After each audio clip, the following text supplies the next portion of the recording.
Assalamualaikum warahmatullahi wabarakatuh. Jumpa kembali di channel Suketireng. Kali ini Mang Dayun akan bawakan sebuah cerita yang berjudul Dendam Arwah Gadis yang Diperkosa. Sebelum cerita ini dimulai, jangan lupa untuk like, komen, dan subscribe channel ini, dan juga tekan loncengnya agar kalian semua tidak ketinggalan cerita-cerita terbaru dari kami. Tentunya tak usah berlama-lama lagi, langsung saja kita masuk ke ceritanya.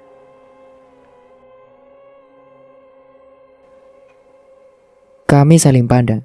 Semua merasa tegang dengan suara yang kami dengar. Dengan tanpa pikir panjang, kami pun segera berlari mencari asal suara. Hingga beberapa saat kami berlari, menyusuri hutan yang gelap dan penuh dengan semak belukar. Tiba-tiba, "Jika kau hilap, aku pun sama. Aku hilap karena telah membunuh kedua temanmu dan juga membunuhmu." Perkataan Areta nyaris membuat Arjuna tak berdaya. Arjuna kehabisan kata-kata untuk lari dari dendam Areta. Dirinya tak tahu harus melakukan apa lagi untuk lepas dari jerat Areta. Aku yang menyaksikan sangat ngeri melihat keadaan Arjuna yang sudah sangat mengenaskan. Tubuh yang sudah tak dibalut selai kain pun, tubuh yang penuh luka. Bukan hanya tubuh, wajahnya penuh dengan sayatan yang memperlihatkan tulang-tulang di pipinya.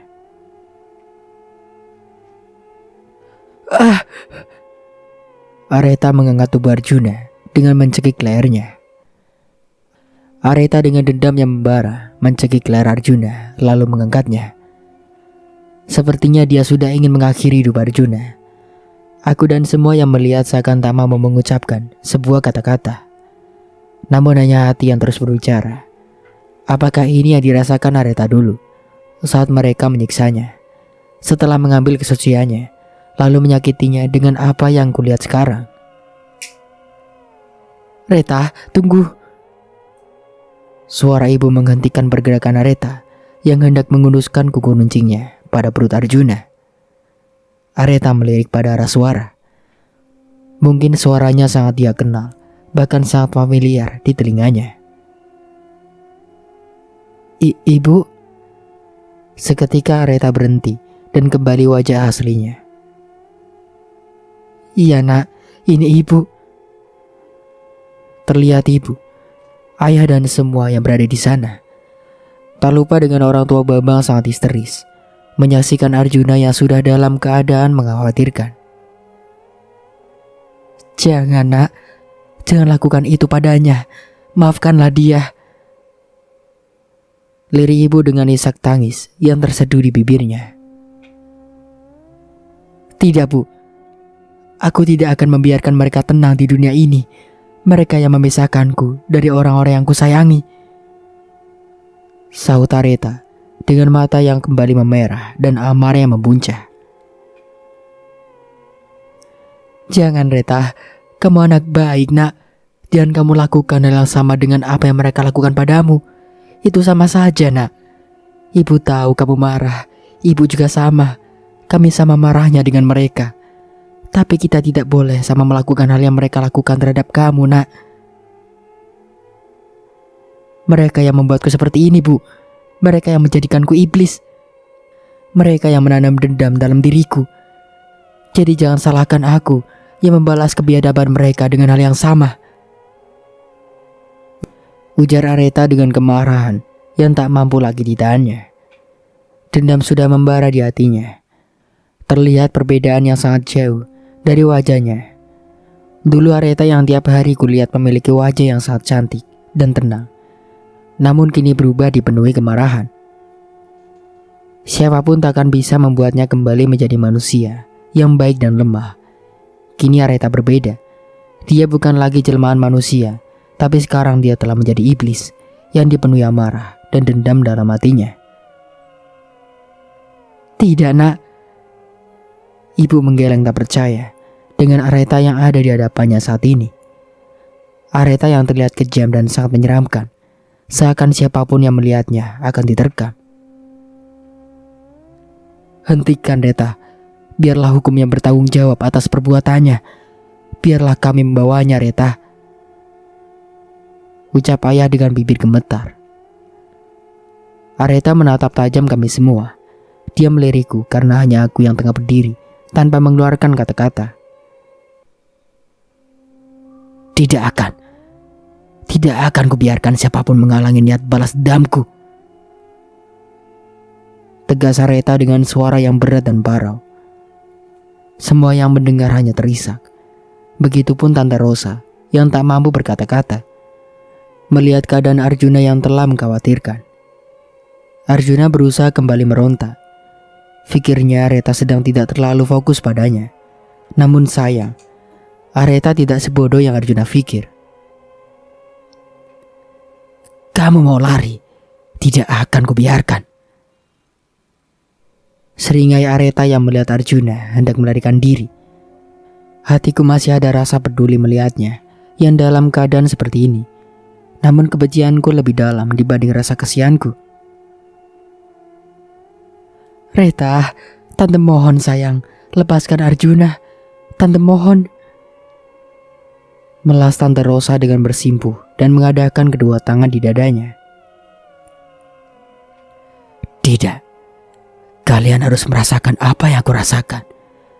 Kehilangan dan jauh dari semua yang mengasihi. Kalian harus merasakannya. Lirih Areta. Tanpa diduga bulir bening membasahi kedua pipinya. Aku tahu masih ada rasa iba di hatinya. Namun dendam juga telah menyelimuti perasaannya. Sama halnya denganku. Aku kasihan melihatnya seperti itu. Tapi hatiku senang karena mereka dapat merasakan apa yang kami rasakan. Jangan menganggapku lemah, Arjuna. Areta kembali mengangkat tubuh Arjuna dengan mencekik lehernya.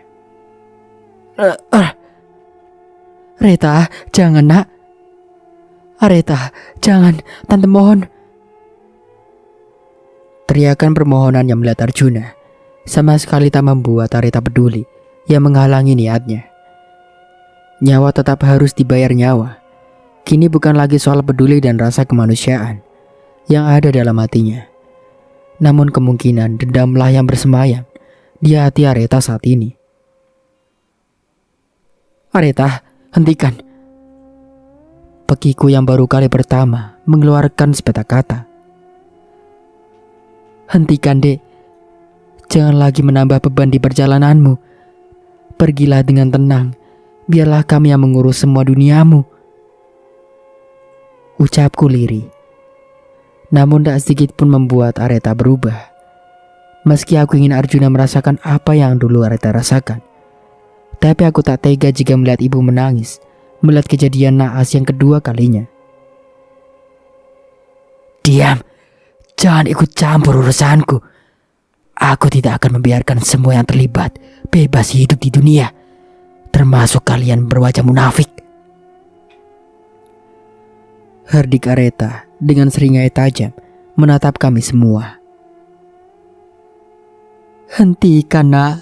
Ibu mohon, jangan lakukan ini. Melas ibu berusaha menghentikan Areta yang hendak kembali mengunduskan kuku runcingnya pada Arjuna. Areta berpaling. Dia tak ingin hatinya lemah hanya karena orang-orang terkasihnya masih peduli pada pembunuhnya. Kau dengar apa yang mereka ucapkan? Mereka masih memberimu hati dan kesempatan. Mereka masih menyimpan empati dan rasa kasihan padamu, tapi tidak denganku. Ujar Areta yang semakin mengeratkan cekikan tangannya pada Arjuna. Membuat ibu, ayah dan semua semakin terseduh. Tante Rosa dan Om Rudi pun terisak melihat keadaan anaknya yang seakan sekarat di tangan sosok Areta. Irangan Arjuna saat membuat Tante Rosa sesak. Tangis bulunya menjadi nyanyian di tengah hutan belantara yang sunyi dan mencekam. Semua melihat bagaimana kondisi Arjuna yang semakin lemah di tangan Areta. Kau harus mati. Kau harus menebus semua yang sudah kau lakukan padaku. Imbu Areta dengan mata yang menyala-nyala dan wajahnya yang semakin menyeramkan. Sret. Tidak. Semua histeris melihat Arjuna yang terkulai tak bernyawa.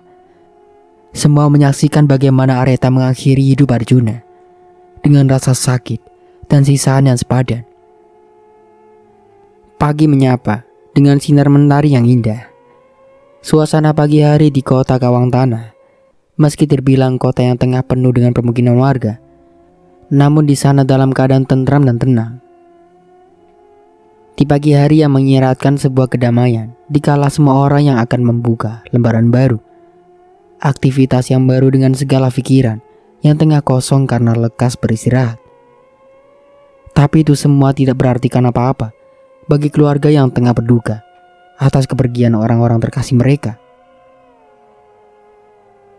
Win, suara seorang tengah memanggil Winda yang sedang sibuk dengan roti tawar ditaburi selai stroberi di meja makan. Winda hanya menoleh tanpa berucap sepatah kata pun. Kamu kok dipanggil diem aja? Gimana sayang? Apa kamu sudah baikan? Tanya Hilma dengan senyuman yang kembali di wajahnya yang cantik. Ada apa bu? Winda baik-baik aja kok. Alhamdulillah, tubuh Winda udah kuat lagi. Ya sudah, syukur kalau begitu Win.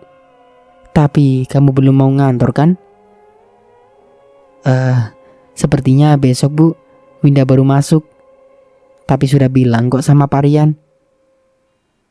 Baiklah, ibu berangkat kerja dulu ya. Nanti ibu usahakan pulang lebih awal. Winda hanya mengangguk menanggapi Hilma yang berpamitan untuk berangkat ke kantor. Setelah kejadian di mana Winda dan keluarga ke hutan larangan. Setelah kembali ke rumah, Winda mengalami sakit yang tak kunjung sembuh. 1 bulan sudah tragedi pembalasan Areta pada pembunuh-pembunuhnya. Dan mereka merasa semua telah berakhir dan Areta telah tenang di alam sana. Winda merasa bosan karena terus berdiam diri di rumah, hanya berbaring di tempat tidur dan menonton saja. Selama 1 bulan itu yang Winda lakukan. Namun hari ini, Winda merasa ingin jalan-jalan karena merasa bosan. Hingga akhirnya Winda mengingat Panji yang masih di rumah sakit dan hendak menjenguknya. Pakai baju ini bagus kali ya, gumam Winda sambil menatap cermin. Winda pun bersiap, lalu mengambil kunci mobil di atas nakas dan segera menuju keluar rumah untuk segera berangkat memakai mobilnya. Winda pun berangkat dengan menggunakan mobilnya. Dengan kecepatan sedang, dia membelah jalanan. Dengan suara musik yang dia nyalakan menjadi teman sepanjang jalan menuju rumah sakit. Hanya memakan waktu 30 menit, Winda sampai di rumah sakit dan langsung menuju ruangan di mana Panji berada. Ceklek, Winda memutar kenop pintu, lalu masuk. Terlihat Isma yang terduduk dengan ditemani Vika. Isma dan Vika pun menoleh, melihat siapa gerangan yang datang. Winda? Ucap Isma. Iya, ini aku Winda. Bagaimana keadaan Panji mbak? Tanya Winda. Panji sudah membaik Win. Hanya saja dia masih mengangan-angankan Areta. Ujar Isma dengan wajah yang menunduk. Boleh aku melihatnya lebih dekat, Mbak? Silakan, Win.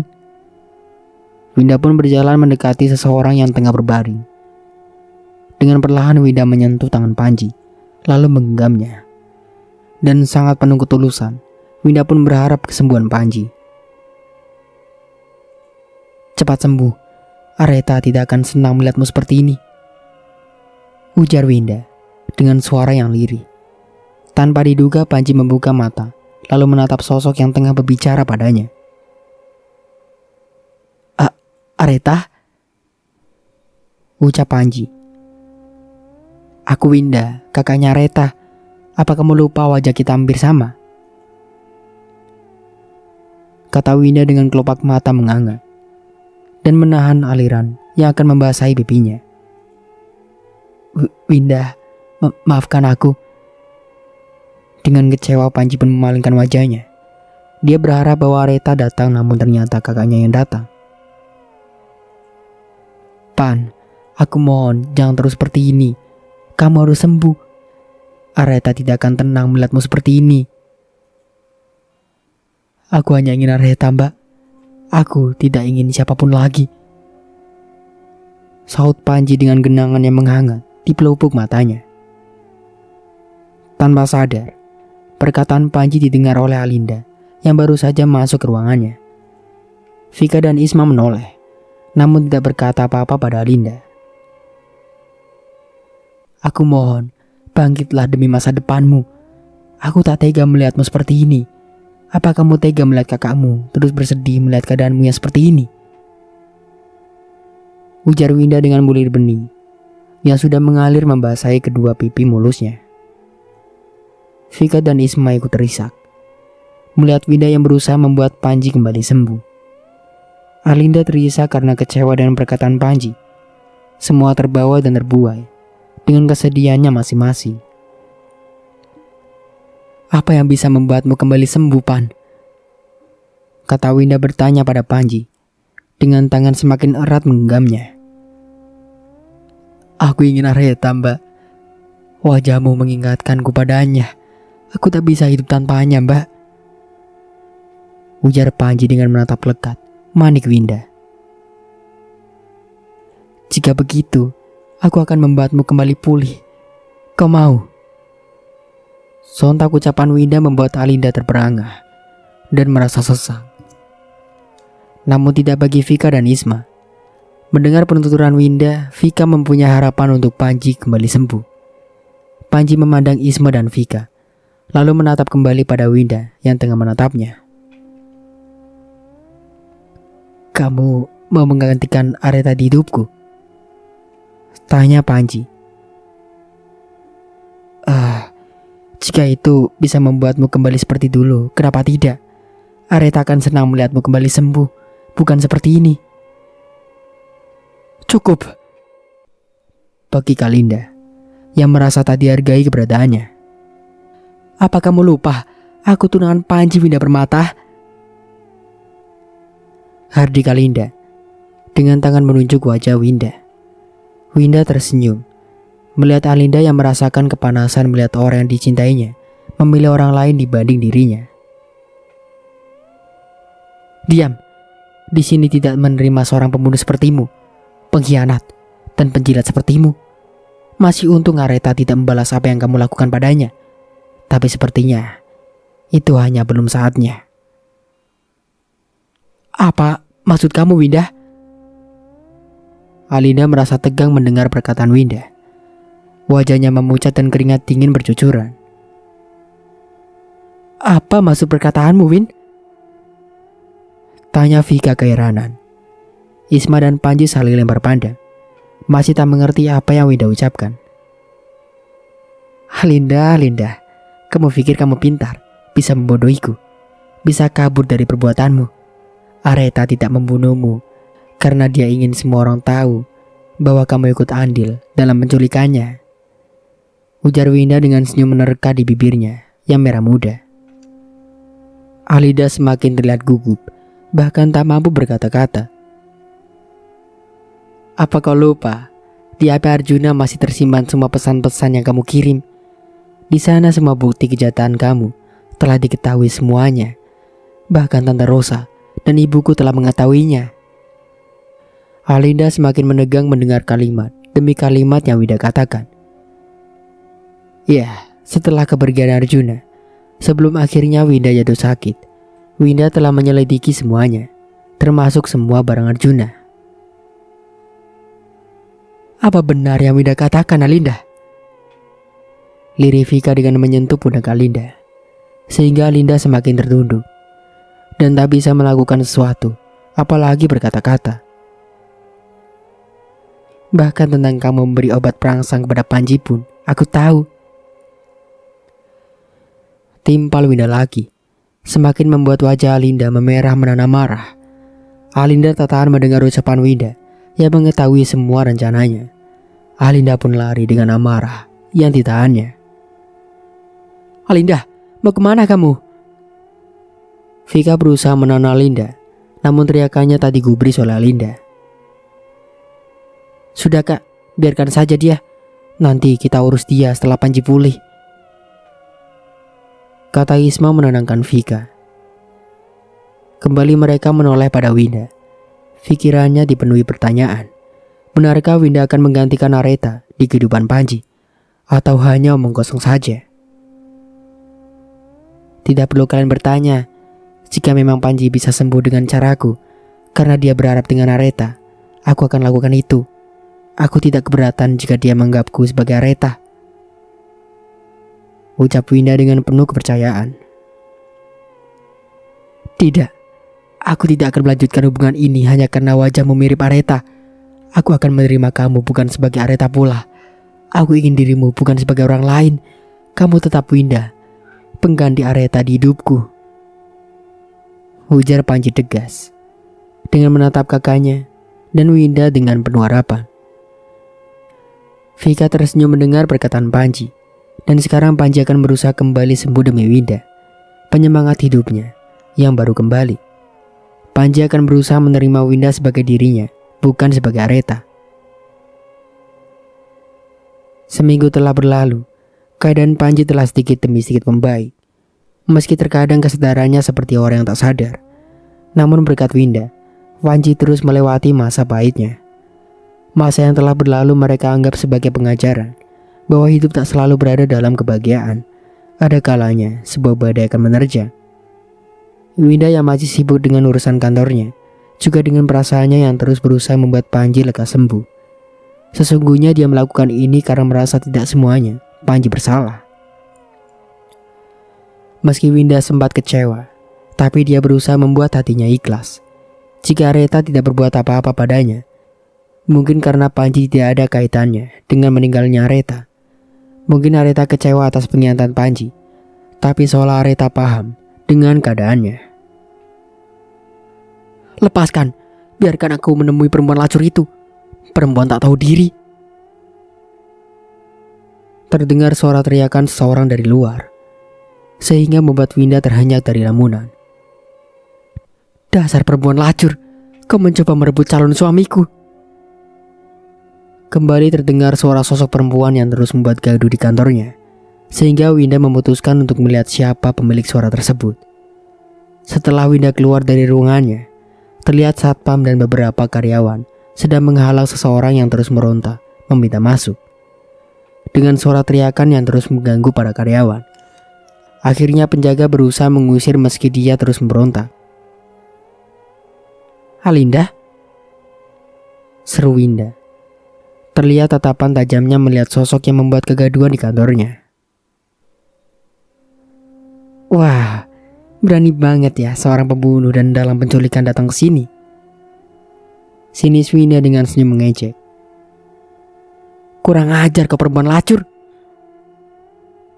Alinda hendak menjambak Winda, namun dengan sangat lihai Winda mundur, sehingga Alinda terjatuh. Berani kamu datang ke sini dengan mulut kotormu, ah? Apa kamu sudah tak punya malu menunjukkan wajahmu di tempat ini? Kau dengar Alinda Carolina Hendarto, perempuan yang telah merebut kekasih adikku dengan cara menyuruh orang menculik adikku hingga dia tewas dengan keadaan mengenaskan. Apa kau dengar, Alinda?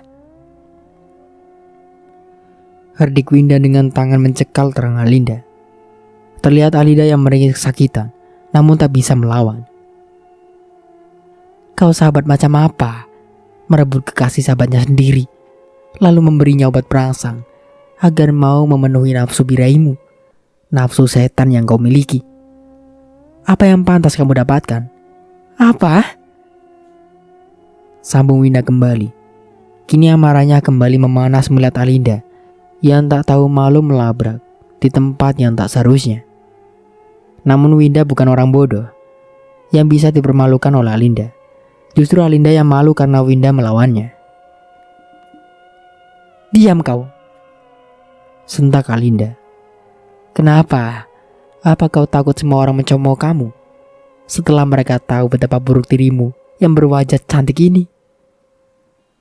Alinda terlihat geram dengan Winda. Namun semakin dia melawan, semakin Winda membongkar semua kebusukannya. Dengan rasa marah dan malu, Alinda pun berlari meninggalkan kantor Winda. Namun saat memasuki mobilnya, Alinda dikagetkan dengan sosok yang telah berada di belakangnya. teriak Alinda yang terkejut melihat sosok perempuan yang tengah duduk di kursi belakang kemudi miliknya. "Kini giliranmu." Suara bisikan seseorang terdengar sayu di telinganya. Alinda pun membuka mata namun tidak ada siapa-siapa di sana. Dengan perasaan cemas, Alinda pun menyalakan mesin mobil, lalu melajukan dengan kecepatan tinggi. Di tengah perjalanan, dengan terik matahari yang tengah di atas kepala Alinda, merasakan sesuatu meniup lehernya.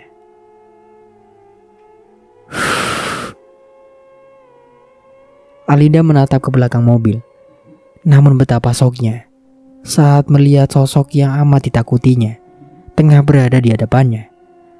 Dengan wajahnya yang hancur, kulit mengelupas, dan bau busuk yang menyengat dengan bercampur bau amis menyeruak di seluruh ruangan mobil yang dilajukannya. "Tidak!" Alinda syok dan terkejut sehingga membanting setir mobil dan lepas kendali. Brak! Suara kendaraan menabrak sebuah pohon terdengar jelas, sehingga membuat warga yang tidak melihat pun menghampiri dengan perasaan terkejut dengan suara yang amat keras. "Ada kecelakaan, ayo kita lihat." Suara bapak-bapak mengajak warga lainnya untuk melihat mobil yang menabrak sebuah pohon pinus yang bertengger di pinggir jalan. "Cepat panggil ambulan dan bantu korban keluarkan dari dalam." Warga tergopoh-gopoh menghampiri dan membantu memanggilkan polisi, juga pihak rumah sakit.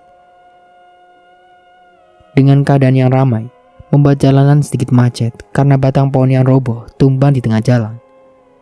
Alinda dibawa ke rumah sakit setelah ambulan tiba. Namun setelah Alinda dibawa, seketika datang polisi untuk memeriksa bagian kendaraan.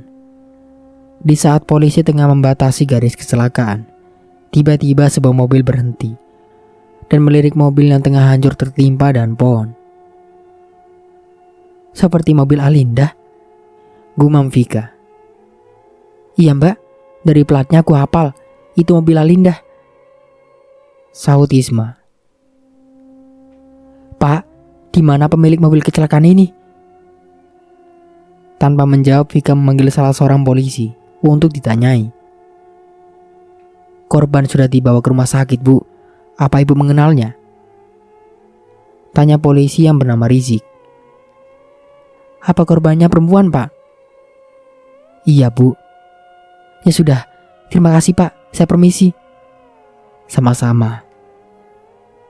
Vika dan Isma pun kembali melajukan mobilnya. Meski masih berpikir siapa yang memakai mobil Alinda sendiri atau Tante Chandra. "Coba Mbak hubungi Tante Chandra. Jika Tante Chandra ada, sudah pasti Alinda.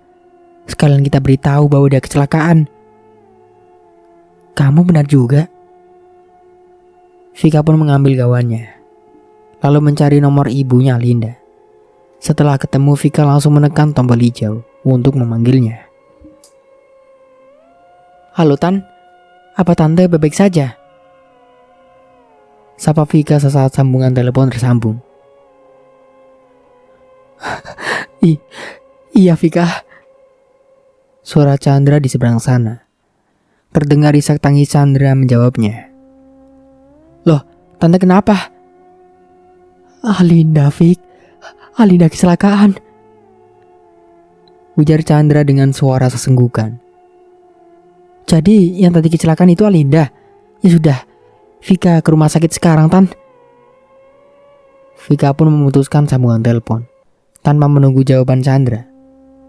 Dengan terburu-buru, Vika menarik gas menuju rumah sakit yang seharusnya Vika pulang untuk mengadakan makan bersama setelah Panji pulang. Namun seolah waktu masih memberikan jalan lain, sehingga arah pulang berputar pada arah lain, yaitu rumah sakit. 1 jam perjalanan, Vika dan Isma sampai di rumah sakit. Dengan kecemasan dan kekhawatiran yang ada, Vika langsung menerobos menuju ruang rawat Alinda setelah menanyakan ruangannya pada perawat. "Vika," suara Chandra terdengar lirih saat melihat keadaan Vika. "Tante, bagaimana keadaan Alin?" "Dia belum siuman, masih dalam masa kritis," ucap Chandra dengan hujanan bulir bening di pipinya. Kenapa Linda bisa berada di kawasan kantor Priyasa Sukma? Dari mana dia, Tan? Tanya Vika dengan pertanyaan yang sudah ada sejak mengetahui kecelakaannya berada dekat di kantor Winda. Kantor yang dulu dikelola Reta. Kantor Priyasa Sukma? Sahut Chandra dengan manik menatap lekat Vika. Iya. Setahu Vika, Reta telah tiada. Tidak mungkin Alinda masih mengunjungi kantornya. Apa jangan-jangan? Batin Vika. Vika tidak berharap Alinda mengadu pada Chandra tentang Panji yang berusaha sembuh demi Winda dan akan membatalkan pernikahan dengannya. Vika, apa benar yang Alinda ucapkan, nak? Suara Chandra gemetar mengucapkan pertanyaan pada Vika. Maksud tante? Vika tergugup. Feelingnya sudah tahu ke arah mana Chandra akan bertanya. Tentang Panji yang... Permisi, dengan keluarga Ibu Linda? Suara Chandra tergantung karena kedatangan seorang perawat. Ya, saya ibunya. Bagaimana keadaan anak saya? Chandra bangkit dan mendekat pada perawat. Dengan perasaan gelisah bertanya tentang keadaan Alinda. Ibu bisa bertemu dokter, biar dokter yang menjelaskannya. Ada apa, Sus? Apa terjadi sesuatu terhadap anak saya?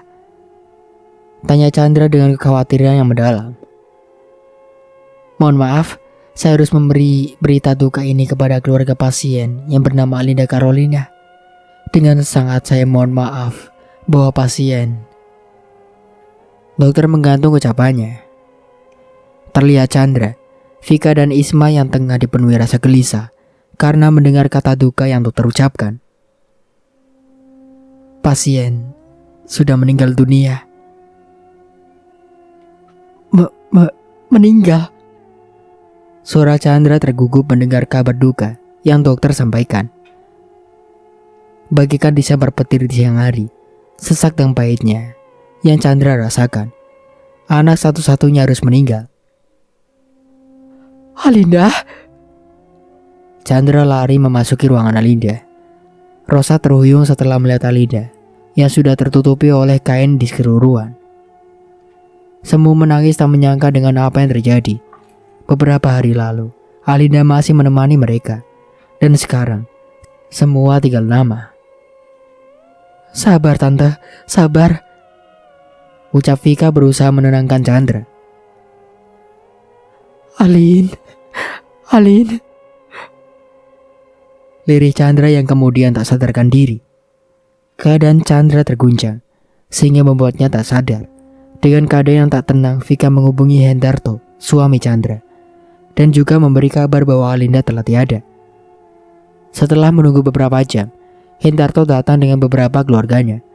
Mereka langsung membawa Alinda ke dalam mobil dan membawa Chandra yang masih tak sadarkan diri. Setelah perjalanan yang memakan 1 jam, akhirnya mereka sampai di kediaman Hendarto. Rumah yang sudah dipenuhi sanak saudara dan tetangga menyambut kedatangan jasad Alinda. Begitupun Vika dan Isma, tak bisa menyembunyikan kesedihannya. Isma memang tak menyukai Alinda, namun melihat keadaannya yang sudah tak bernyawa, dia pun ikut berduka. Isma menghapus bulir benih yang membasahi kedua pipinya, lalu menjauh dan mencari tempat yang tidak terlalu dimanyaki orang. Isma mengambil gawai tasnya, lalu menghubungi seseorang dan memberitahu yang menimpa Alinda. Setelah selesai, Isma kembali berkumpul. Chandra yang masih histeris pun membuat para warga dan tetangga yang melayat berasa iba. Sesaat Chandra tenang, sehingga pemandian jasad Alinda bisa dilakukan dengan tenang. Namun dirinya kembali histeris setelah jasad yang terbujur kaku dikafani. Seperempat jam kemudian, terdengar suara seseorang yang datang dengan membantu memapa seorang laki-laki yang masih dibantu saat berjalan dan berdiri. Panji? Ujar Vika, lalu melirik pada Isma yang langsung membantu Winda menggandeng Panji. Maaf, saya terlambat, ucap Winda. Isma mengangguk. Lalu, "Pan, Alinda sudah tiada. Berilah ucapan untuk terakhir kalinya sebelum dimakamkan," ujar Isma dengan memegang erat tangan Panji. Panji pun menoleh pada Winda. Dengan senyuman dan anggukan Winda pun Panji mengerti. Chandra dan Hendarto saling pandang. Namun Hendarto melarang Chandra untuk mengatakan sesuatu, sepatah kata pun. "Maafkan aku. Semoga kamu tenang di sana. Semoga kamu diberikan tempat yang indah di sisinya," ucap Panji sambil mendekatkan wajahnya dengan wajah Linda yang sudah tertutup kain kafan. Lalu kembali duduk bersebelahan dengan Winda. Tak lama Bian dan Hilma pun datang untuk mengucapkan belasungkawa pada keluarga yang sedang berduka. Tak menunggu lama, mereka pun mengantarkan Alinda ke tempat terakhirnya dengan suara tangis yang mengiring kepergian Alinda. Sebulan sudah berlalu setelah kematian Alinda. Keadaan Panji sudah semakin membaik dan sudah seakan pulih. Waktu terus berlalu, hubungan Panji dan Winda semakin serius dan akan mengadakan acara pertunangan. Hari yang dinanti pun tiba, di mana Panji akan bertunangan serta melamar Winda untuk dijadikan kekasih halalnya. Semua berjalan lancar tanpa gangguan sedikit pun. Semua orang terlihat bahagia dan gembira melihat pasangan yang bahagia. Hari berlalu seperti biasanya. Winda pun masih melanjutkan mengelola kantor Areta. Dan hari ini sedang ada meeting para karyawan guna memberi kabar bahagia bahwa Winda akan segera menikah. "Zal, tolong kumpulkan semua karyawan di ruang meeting ya," titah Winda pada Rizal, karyawan yang paling ramah di kantornya. "Baik, Bu." "Doni, Sony, kalian juga kumpul." "Iya, Bawel." Mereka pun langsung beranjak ke ruang meeting untuk segera memulai acara yang akan diberitakan oleh Winda. Sebelum Winda masuk, Winda pun menunggu seorang datang. Dan setelah beberapa waktu terlihat seorang laki-laki yang tampan dengan baju yang dilapisi jas berwarna navy, kulit putih dan hidungnya yang mancung menambah kesan ketampanannya. "Mas," sapa Winda. "Sudah lama menunggu?" "Tidak, langsung masuk aja ya." Mereka pun memasuki ruang meeting dengan karyawan yang sudah menunggunya. Setelah Winda masuk, betapa terkejutnya mereka dengan sosok yang tak asing telah menggandeng Winda dengan begitu mesra. "Tuan Panji, kenapa dia kesini? Lalu itu," bisik seorang karyawan yang melihat Panji menggandeng dengan Winda. Dan yang belum mereka ketahui bahwa mereka telah menjalin hubungan. "Apa kalian masih ingat saya?" tanya Panji pada karyawan yang terus memandanginya. "Masih, Pak," seru semua karyawan dengan serempak. "Kalau begitu, saya mohon maaf jika saya pernah memiliki kesalahan pada kalian. Begitupun dengan atasan kalian Areta. Saya mohon dengan lapang kalian bisa memaafkannya," ucap Panji seraya kelopak mata yang mulai berkaca. Namun Winda yang berusaha membuatnya kuat. "Sekarang kalian tahu kenapa kalian dikumpulkan di sini?" tanya kembali Panji. "Belum, Pak. Saya akan mengumumkan sesuatu yang belum kalian ketahui. Mungkin yang kalian tahu dulu, saya adalah kekasih atasan kalian. Tetapi sekarang dia sudah tenang di sana, dan saya sampaikan kepada kalian." Panji menggantung ucapannya, lalu menghadap pada Winda, lalu memegang kedua tangannya, lalu kembali berucap, "Perkenalkan, dia Winda Permata, calon istri saya, sebagai pengganti Areta di hati saya," ujar Panji dengan senyum yang mengembang di depan semua karyawannya. Mereka semua terkejut, namun bahagia karena masih bisa memiliki atasan yang sama-sama baiknya. "Wah, masa dari adik pindah ke kakaknya?"